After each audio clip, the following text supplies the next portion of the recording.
I work in Modesto at the Clear Channel Communications. There's 5 radio stations here, and I get to work at 4 a.m. So I'm the first one here in the parking lot. There's no one here in the mornings. So the guy that works in the rock station, his name is Joey Bueller, and his wife had just had a baby like 2 months before. So she was bringing the baby and she was bringing breakfast. So he went outside to pick up the baby and to bring in the breakfast with Sarah. And as they were coming inside the first door, which goes to the lobby of our building, a truck drove up, and he thought it was a contest winner, because sometimes they try to come and pick up their contests before they go to work, even though the station's closed.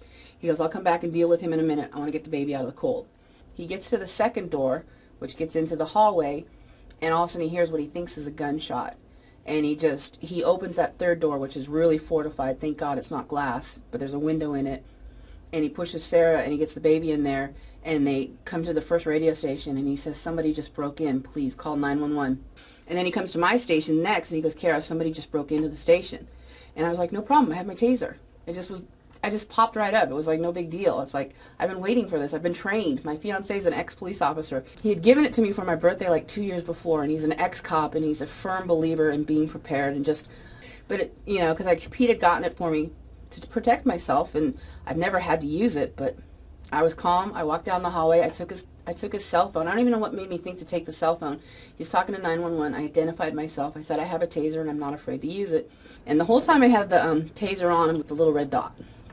And the one thing I remember, because it was winter, he had a big bulky jacket, but it was zipped like right here. So I just made sure that that dot was right there, because I was not going to let him.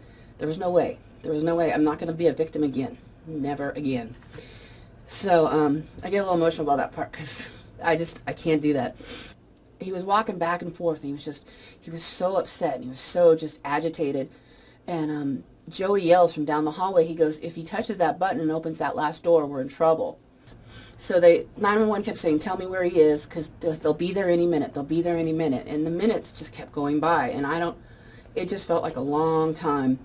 So sure enough, he kept walking back and forth, and it was like the last time he walked by, I don't know if he looked down, but it's just like he pushed the button, and the door just opened, and I was like, no other choice. So we shot him. I shot him.